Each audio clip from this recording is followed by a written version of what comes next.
Hare Krishna, Krishna Krishna, Hare Hare, Hare Rama, Rama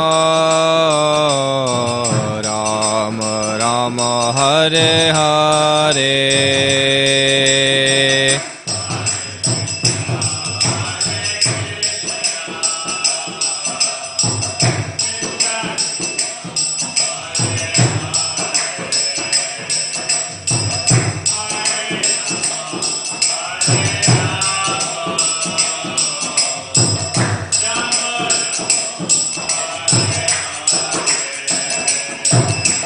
Hare Krishna,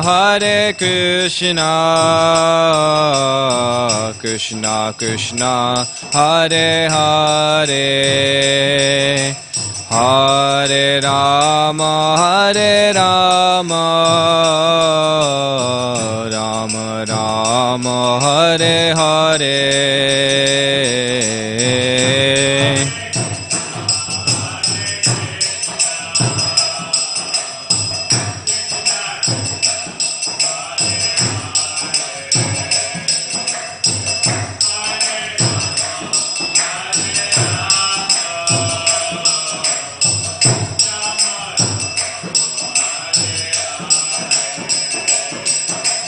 Hare Krishna,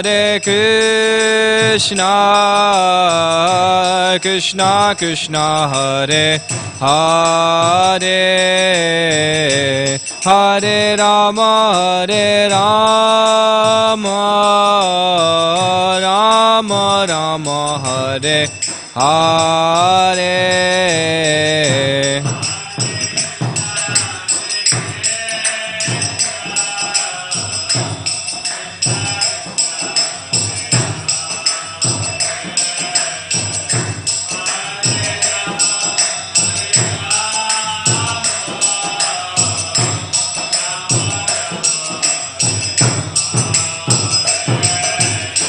Hare Krishna,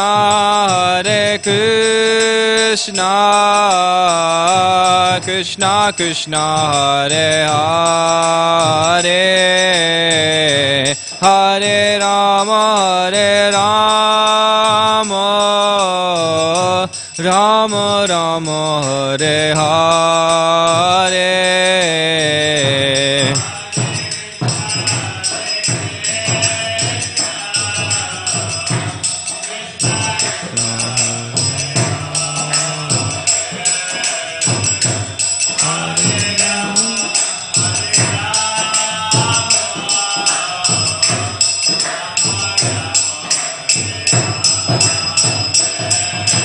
Hare Krishna, Krishna Krishna, Hare Hare, Hare Rama, Rama Rama, Hare Hare.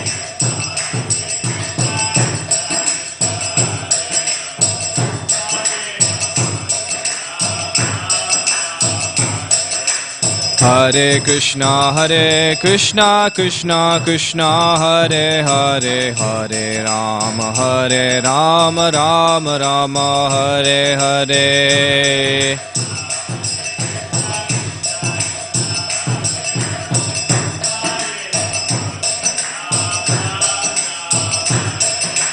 Hare Krishna, Krishna Krishna, Hare Hare, Hare Rama, Rama Rama, Hare Hare.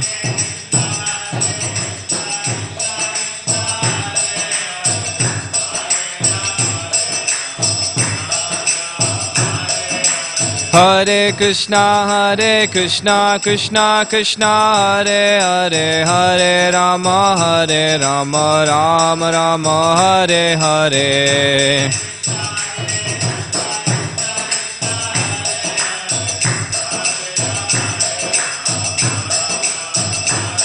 Hare Krishna, Krishna Krishna, Hare Hare, Hare Rama, Rama Rama, Hare Hare.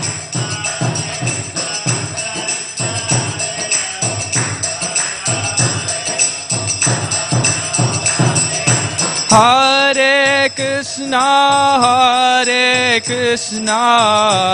Krishna Krishna, Hare Hare, Hare Rama, Rama Rama, Hare Hare.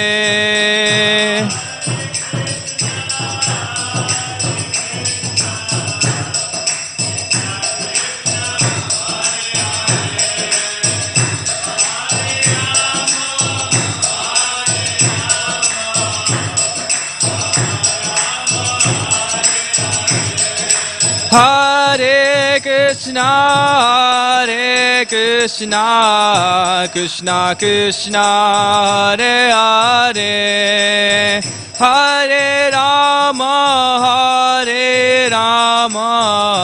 Rama Rama, Hare Hare.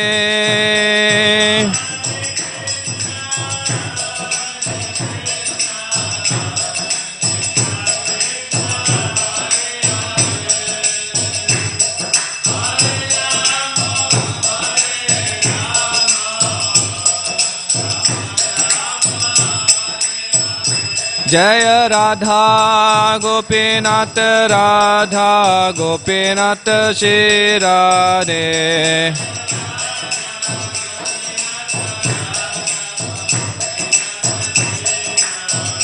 Jaya Radha Gopinath, Radha Gopinath Shri Radhe.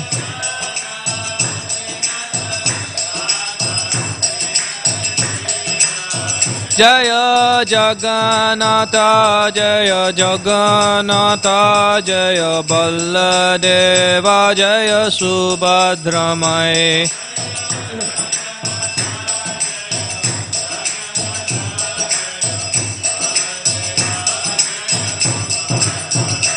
Jaya Gauranitai, Jaya Gauranitai, Jaya Gauranitai, Jaya Gauranitai.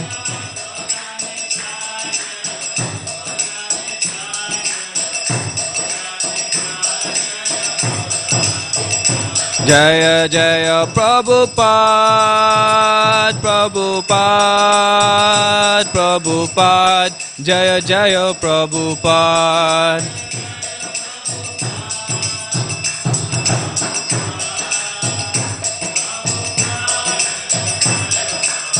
Nitai Gaura Hari Bol, Hari Bol, Hari Bol, Nitai Gaura Hari Bol.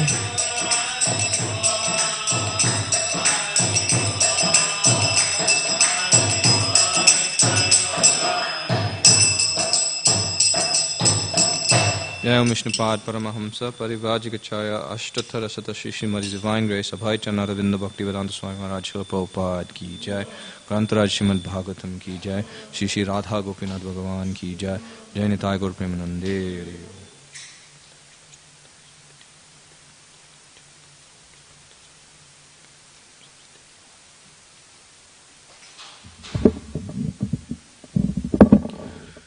Om Namo Bhagavate Vasudevaya. Om Namo Bhagavate Vasudevaya. Om Namo Bhagavate Vasudevaya. Reading from Srimad Bhagavatam, Canto number 3, Chapter 8, entitled Manifestation of Brahma from Vishnu, text number 28.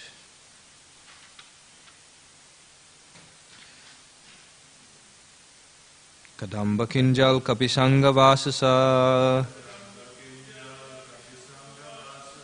Kadamba Kinjal Kapisanga Vasasa, Swalankritam me kalaya nitambe, Swalankritam me kalaya nitambe, Hare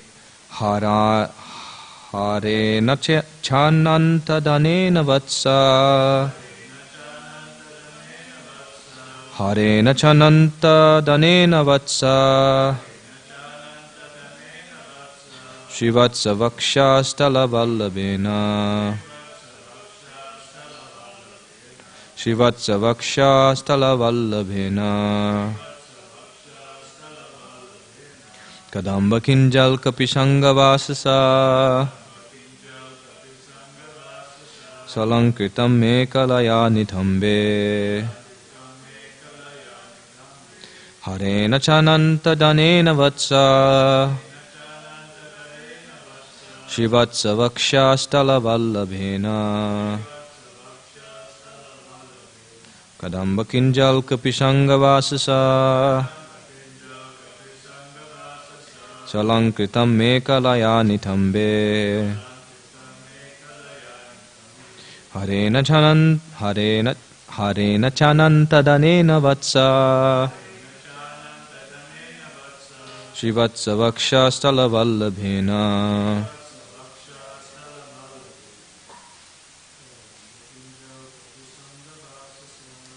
Dambakinjal kapisanga vasasa. Salankritam mekalaya nithambe. Harena chananta danena vatsa.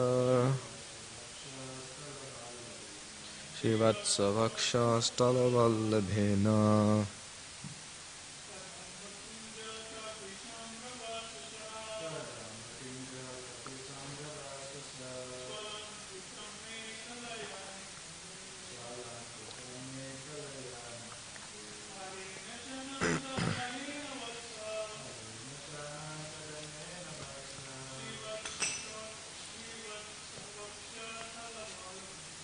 Shivatsa vakshastala vallabhena. Word for word, Kadamba kinjalka. Saffron dust of the Kadamba flower. Visanga, dress of the color. Vasasa, by clothing. Sualankritam, well decorated. Mekalaya, by the belt. Nithambe, on the waist. Harena, by the garland. Cha, also. Ananta, highly. Danena, valuable. Vatsa, my dear. Vidura, Srivatsa, of the transcendental marking. Vakshastala, on the chest. Vallabhena, very pleasing. Translation by His Divine Grace Abhay Chanaravinda Bhaktivedanta Swami Srila Prabhupada Jagadguru Srila Prabhupada Ki Jai. O my dear Vidura, the Lord's waist was covered with yellow cloth resembling the saffron dust of the Kadamba flower, and it was encircled by a well-decorated belt. His chest was decorated with the Srivatsa marking and a necklace of unlimited value. There's no purport. We'll go to text 29. 29 has a purport, but we'll read till the end of the chapter today. So I'll read text number 29 in Sanskrit. Paradya keyuramani praveka paryastadhardhanda sahasrasakam avyaktamulam bhuvanangripendram ahindra bhogair adhivita vishvalsam. Translation: as a sandalwood tree is decorated with fragrant flowers and branches, the Lord's body was decorated with valuable jewels and pearls. He was the self-situated tree, the Lord of all others in the universe. And as a sandalwood tree is covered with many snakes, so the Lord's body was also covered by the hoods of Ananta. Purport by His Divine Grace Abhay Chanaravinda Bhaktivedanta Swami Srila Prabhupada Jagadguru Srila Prabhupada Ki Jai. The word avyakta moolam is significant here. Generally, no one can see the roots of a tree. But as far as the Lord is concerned, He is the root of Himself, because there is no other separate cause of His standing but He Himself. In the Vedas it is said that the Lord is sva-ashraya. He is His own support, and there is no other support for Him. Therefore, Avyakta means the Supreme Lord Himself and no one else. Text 30. Characharako Bhagavan Mahindram Characharako Bhagavan Mahidram Ahindrabhandhum Salilopagudham Kirita Sahasra Hiranya Shringam Avirbhavat Kaushtaba Ratna Garbham. Like a great mountain, the Lord stands as the abode for all moving and non-moving living entities. He is the friend of the snakes because Lord Ananta is his friend. As a mountain has thousands of golden peaks, so the Lord was seen with the thousands of golden helmeted hoods of Anantanag. And as a mountain is sometimes filled with jewels, so his transcendental body was fully decorated with valuable jewels. As a mountain is sometimes submerged in the ocean water, so the Lord is sometimes submerged in the water of devastation. Nivitam amnaya madhuvrata shriya swakrit kirtimaya vanamalaya harim suryenduvai vagyagamam tridamabi parikramat pradhanikai durasadam. Lord Brahma, thus looking upon the Lord in the shape of a mountain, concluded that he was Hari, the personality of Godhead. He saw that the garland of flowers on his chest glorified him with Vedic wisdom in sweet songs and looked very beautiful. He was protected by the Sudarshana wheel for fighting, and even the sun, moon, air, fire, etc. could not have access to him. Taryeva tanna bisarasarojam atmanamamba swasanam vyachcha dadharshadeva jagato vidhatha nata param lokavisharga drishtihi. When Lord Brahma, the maker of the universal destination, thus saw the Lord, he simultaneously glanced over creation. Lord Brahma saw the lake in Lord Vishnu's navel and the lotus flower, as well as the devastating water, the drying air, and the sky. All became visible to him. Text 33. Sakarma bijam rajasopaka parakta prajas shikshan iyad ye eva drishtva austad vishaga bimukastamidyam avyakta vartmanya biveshitatma. Lord Brahma, thus being surcharged with the mode of passion, became inclined to create, and after seeing the 5 causes of creation indicated by the personality of Godhead, he began to offer his respectful prayers on the path of the creative mentality. Purport: even if one is in the material mode of passion, to create something in the world, one has to take shelter of the Supreme for the necessary energy. That is the path of the successful termination of any attempt. Thus end the Bhaktivedanta purports of the 3rd canto, 8th chapter of the Srimad Bhagavatam, entitled Manifestation of Brahma from Garbhodakashaya Vishnu. Om Jnanatimurandasya Gyananjana Shalakaya Chakshurun Militam Yena Tasmai Shri Namaha. Jai Shri Krishna Chaitanya Prabhu Nityananda Shri Advaita Gadadhar Shiva Sari Gaura Bhakta Vrinda.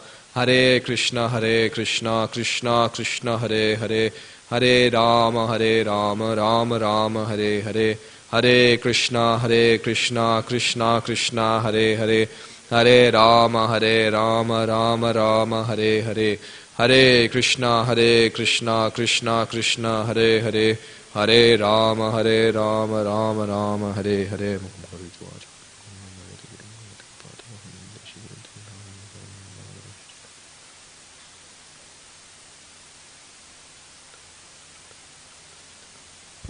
Hare Krishna.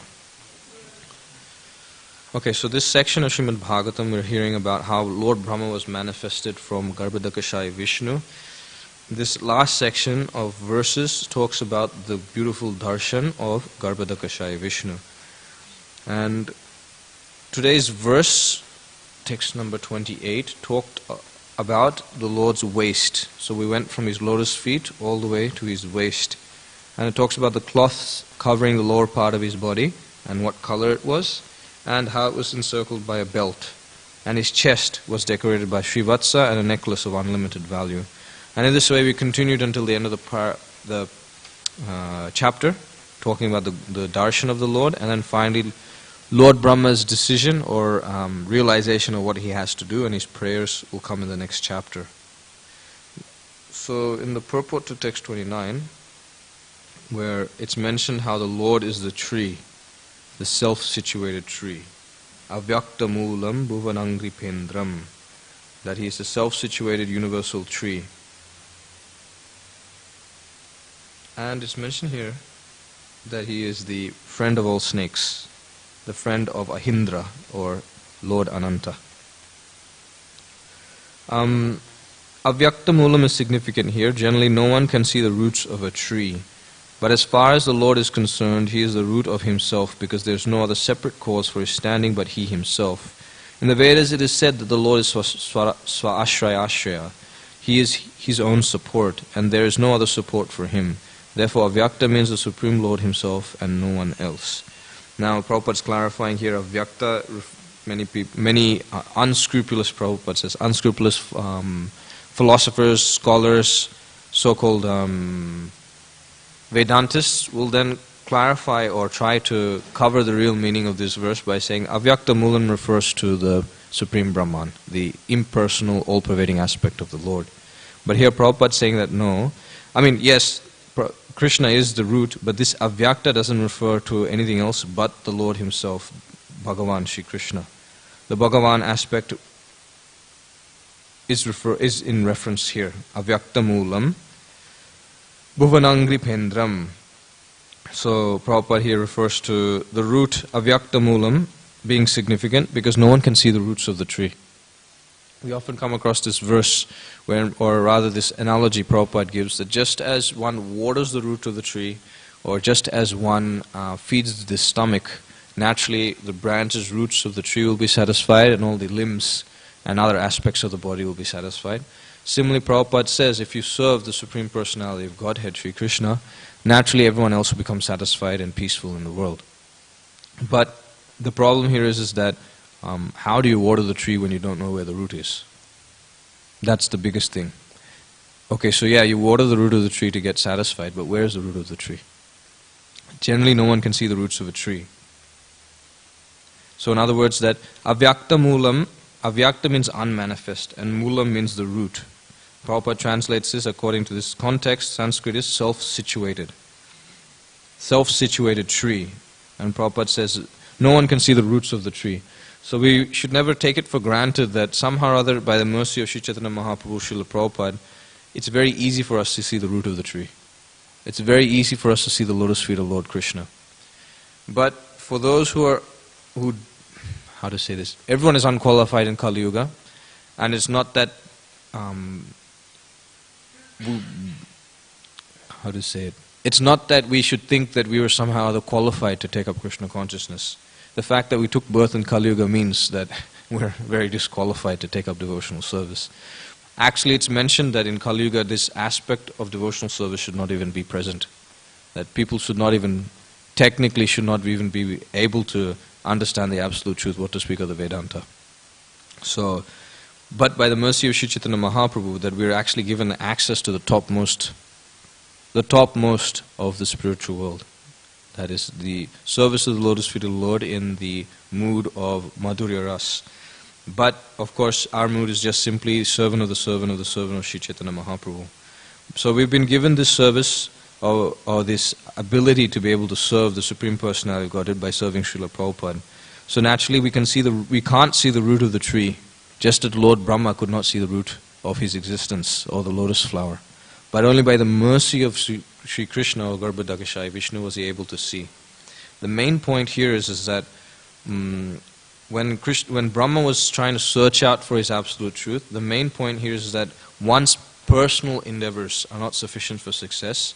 One needs the Lord's mercy and sanction. So, same thing in our situation. We should never take for granted that we have somehow or other come to Krishna consciousness, now we can do whatever we like. We're still under the strict guidance of the spiritual master. And we may even lose sight of the root of the tree very easily. But the root of the tree is very easily satisfied by serving the Vaishnavas, by serving the spiritual master.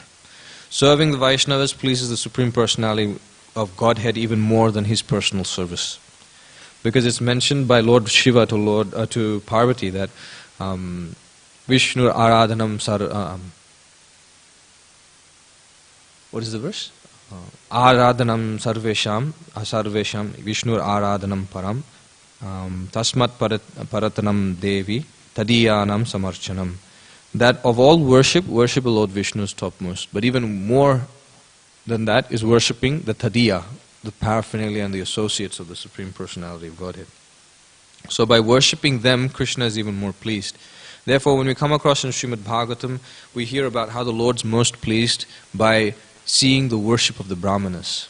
Because the Brahmanas know Krishna to the best extent possible for having studied the Shastra. And by studying, they don't simply keep it to themselves, they go out and preach it to others. They give this knowledge to others. Therefore, they're very dear to Krishna, because ordinary living entities would not be able to access such knowledge very easily. But by hearing the Brahmanas, they'll be able to understand Krishna very easily.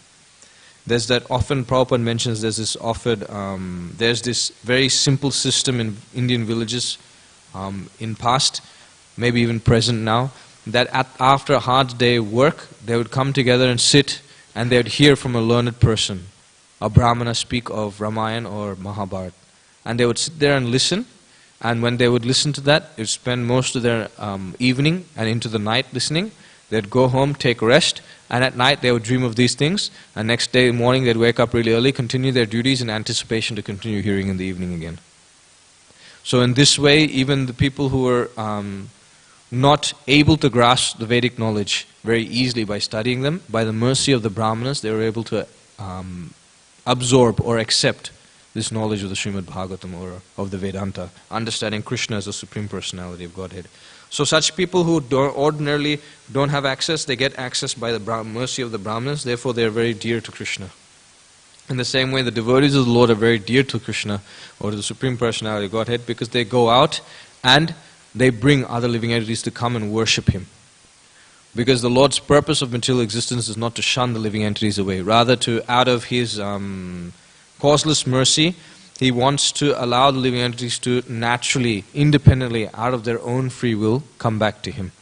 But if He lets them go into material existence, then the nature of material existence is that the entanglement continues, birth after death, life after life. So the cycle of birth and death continues. So therefore the Lord sends His devotees, and they're like portals, or they're like points within the universe where one can escape the chains of material entanglement. And the Lord personally sends them. He doesn't personally come because He knows He'll embarrass the living entity.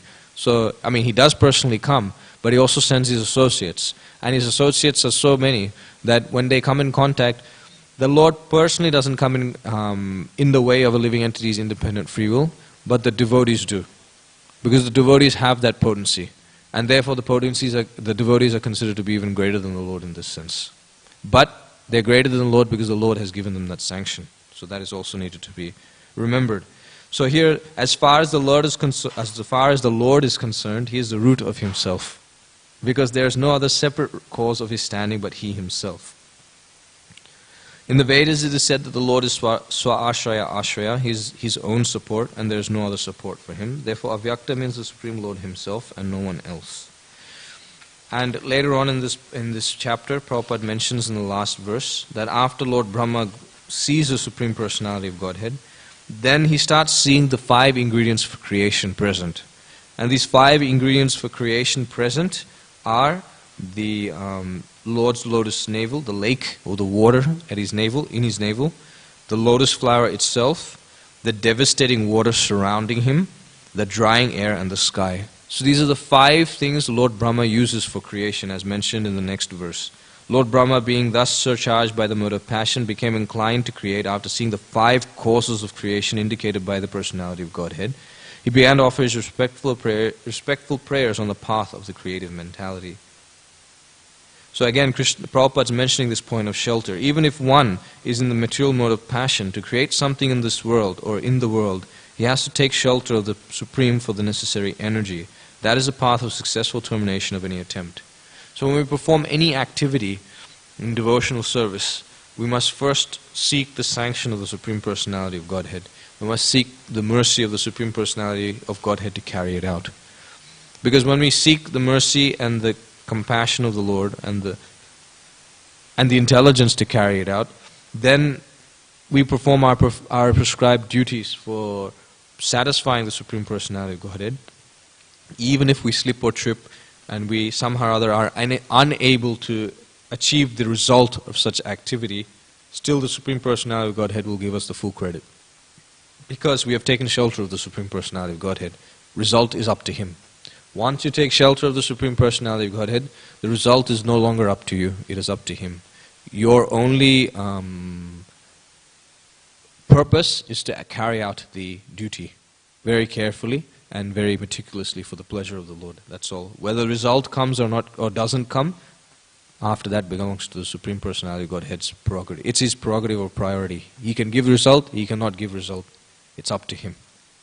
So sometimes in devotional service, when we perform our devotional service, then when we perform the activity, it is very important to always take shelter of the Supreme Personality of Godhead before, during and after.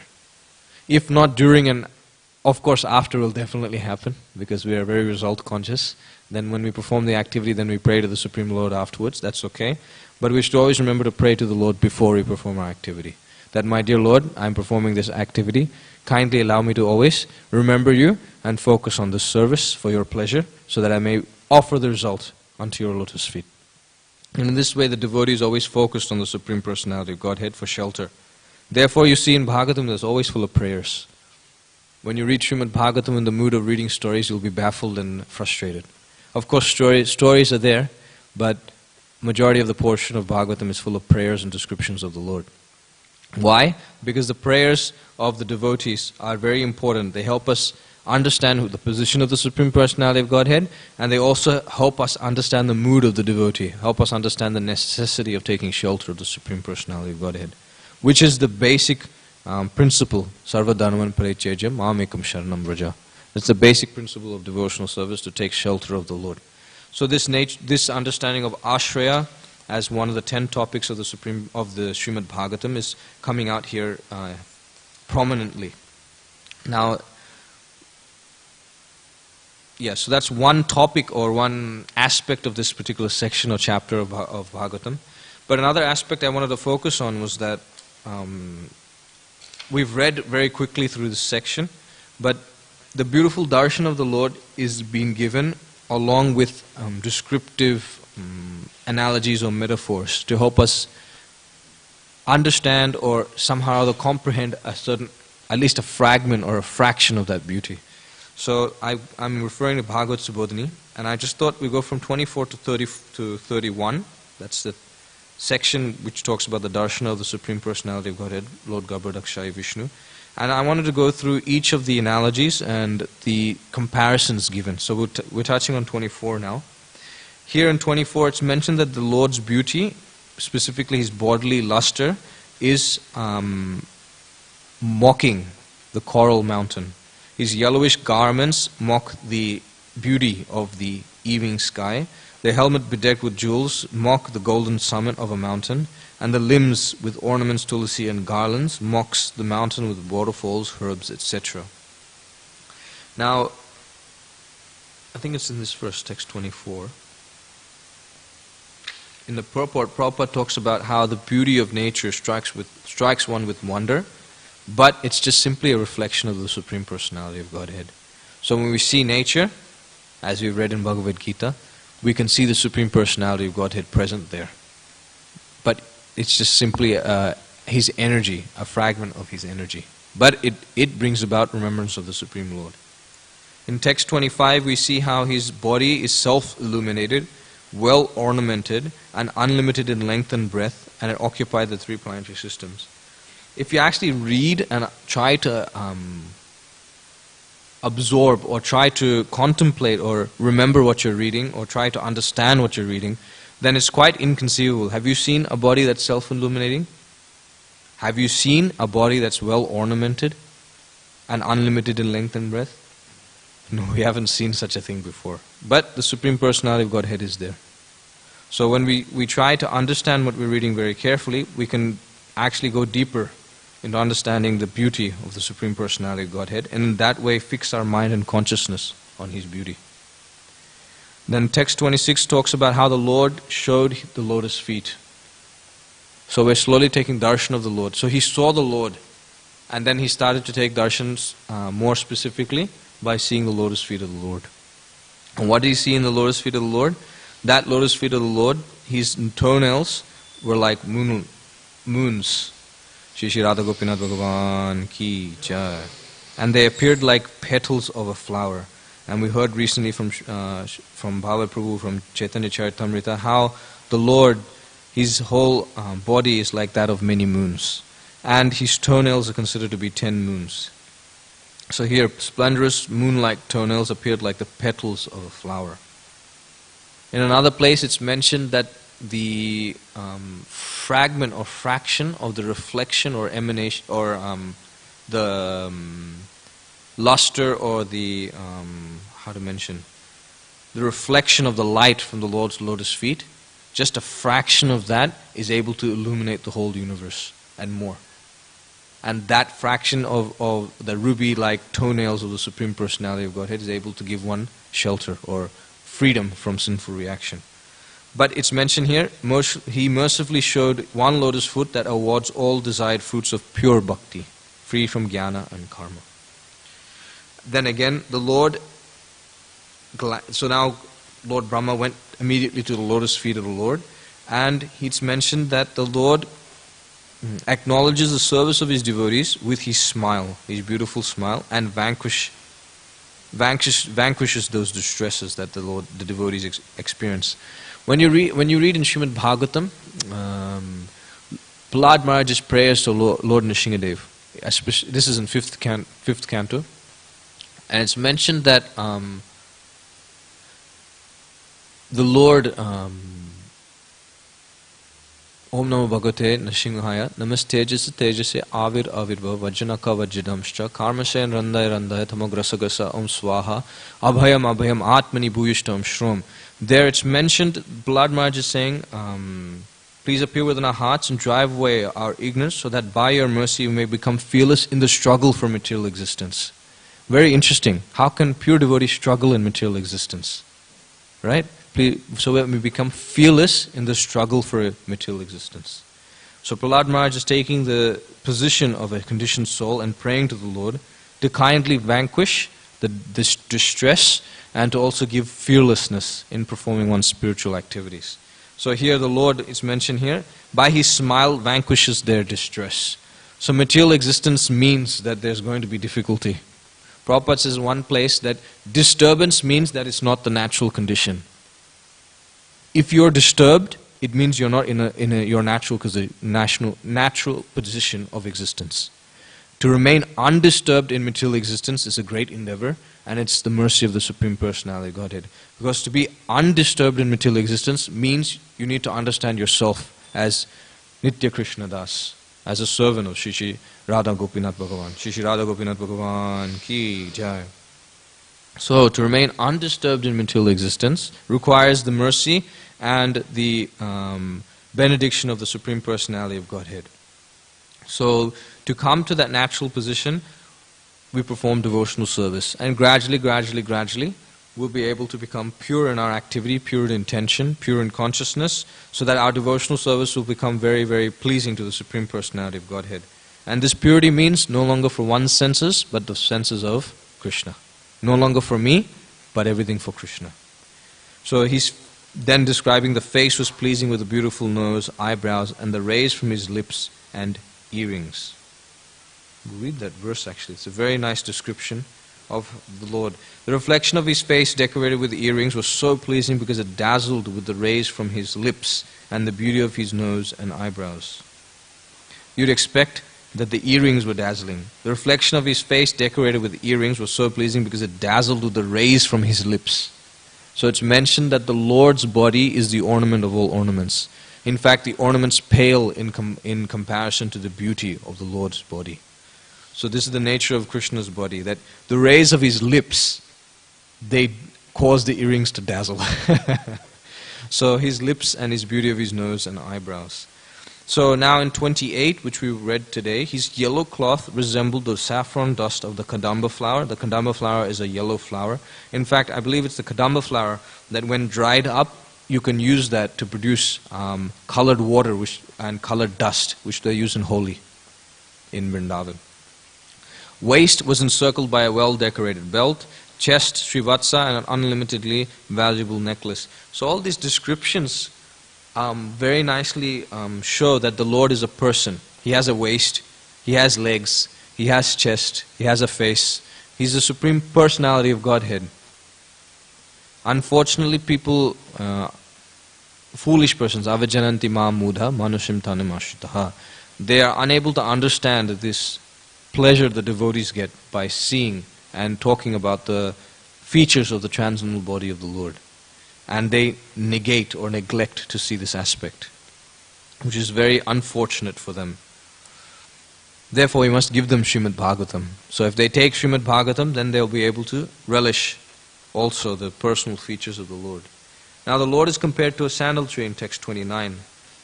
His fame perfumes the whole universe. Uttama Shloka. Garbhodakashaya Vishnu, his valuable jewels and pearls on his arms, they are compared to the fragrant flowers and branches on the sandalwood tree. The Lord is the origin of all others in the universe, and such as, therefore it's mentioned that the sandalwood tree is just like a self-situated tree, its roots cannot be seen. So just as the sandalwood tree's roots can't be seen, the Supreme Personality of Godhead cannot, the origin of the universe, He's a self-situated tree and cannot be seen. Okay, now the next one is the protector of the whole world. The sandalwood tree is known as the king of all trees. And this Garbhodakashaya Vishnu is covered by the many hoods of Ananta, just as, or rather the sandalwood tree is covered by many snakes, just as Garbhodakashaya Vishnu is covered by many hoods of Ananta. In 30, it's a nice, there's a section in 30 that I like, we'll come to it very soon. Garbhodakashaya Vishnu, is a shelter of all non-moving and moving living entities, just like a mountain is a shelter for all creatures within it. It's mentioned that Govardhan, Giri Govardhan, Giriraj, he is the shelter of all living entities that of Krishna's pastimes performed there. It's mentioned that Govardhan provides the grass for the cows to eat, very nice tasty grass for the cows. He provides nice places of pastimes for Radha and Krishna to perform their Leela, and he also provides a very soft surface for all the cowherd boys and Krishna to play. So he provides the roots, the fruits, the trees, the places of pastimes for Krishna and his associates. So in that sense, a mountain, because Giriraj gives such shelter, he is known as Giriraj. But as a great mountain gives shelter, like Giriraj, Krishna gives shelter of all moving and non-moving living entities. Now this is my favorite part. Lord Ananta is his friend, Ahindra Bandhum, just as the great mountain is a friend of the snakes. The mountain gives places for the snakes to live in, so when it's too hot or too cold that the snakes can live there. Similarly, Krishna's friend is Lord Ananta. So even Krishna has friends. And that friend he's lying on. Just like Krishna lies on the laps of his cowherd boys in Vrindavan, Krishna is lying on the lap of Ananta, who's covering him and shading him. It's mentioned even in Mahaprabhu's pastimes that at one particular point in time, baby Nimai came out into the courtyard of Jagannath Mishra's house to play.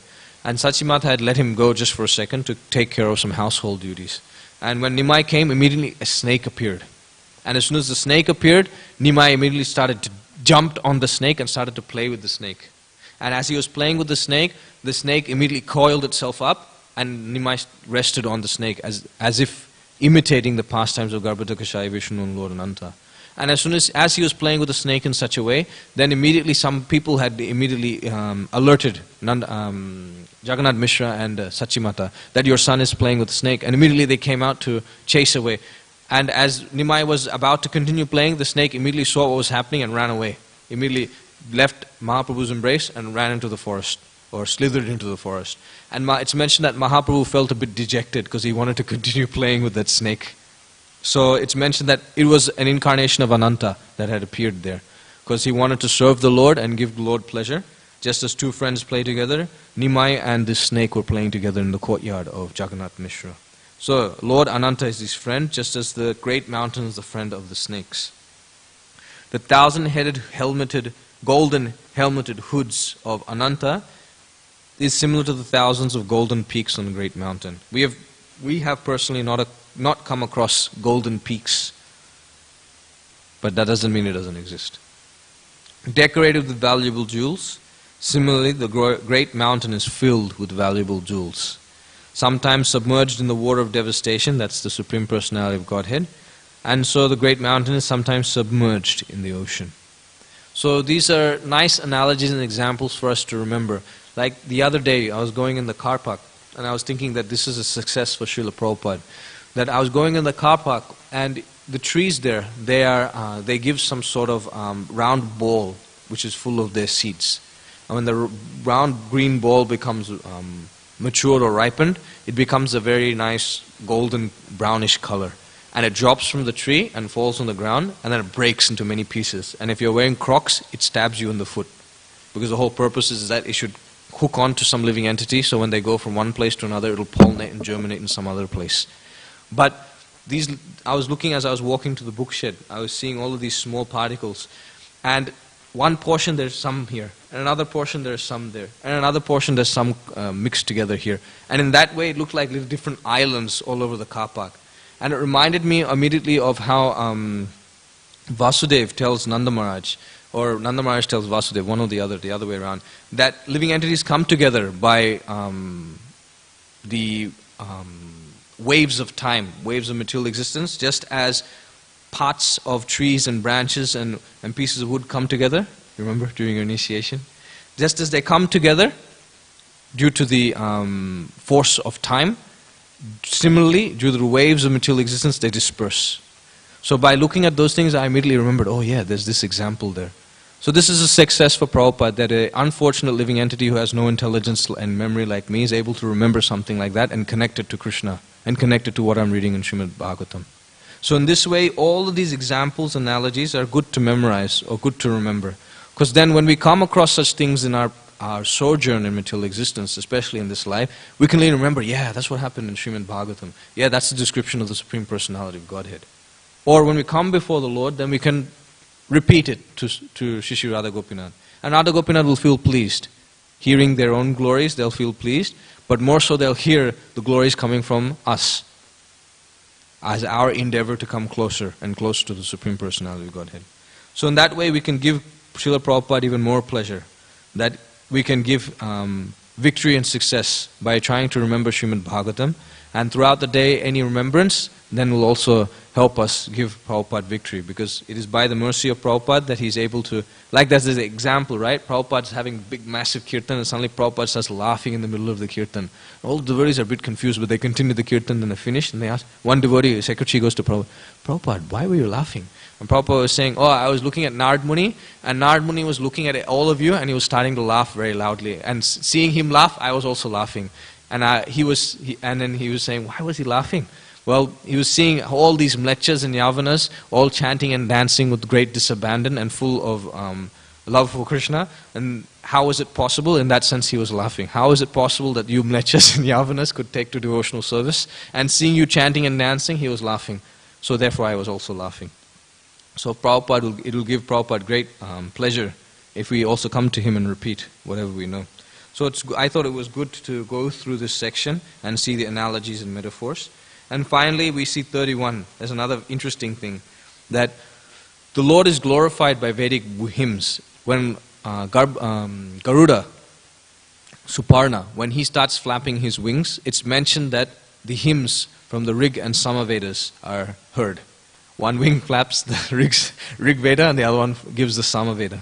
In this way, he glorifies the Supreme Personality of Godhead. The personified Vedas themselves also appear in front of the Lord and glorify Him. Now in this section, even the bees in Vrindavan actually, when they buzz, their buzzing sound is actually them glorifying the Lord with choice Vedic hymns.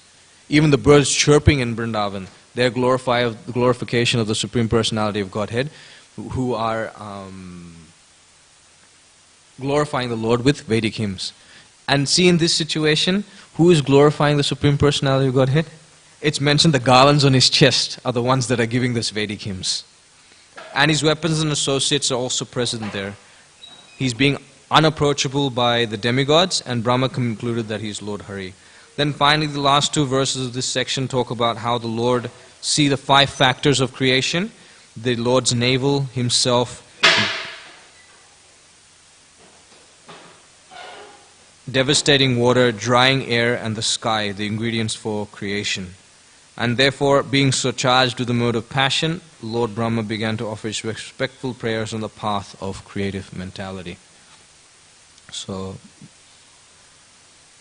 dear Guru Prabhu, wait 1 second. Let the class finish.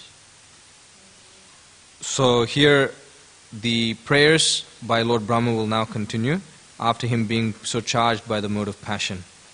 After seeing the 5 factors of creation. Keep this in mind, the 5 factors of creation. The Lord's navel, himself, the devastating water, drying air, and the sky, ingredients for creation. Okay, so I'll end here. Thank you very much for listening. Grantaraj Srimad Bhagavatam ki jai, Srila Prabhupada ki jai, Shri Radha Gopinath Bhagavan ki jai, Jai Nitai Gaur Premanande, Hari Hari Bol.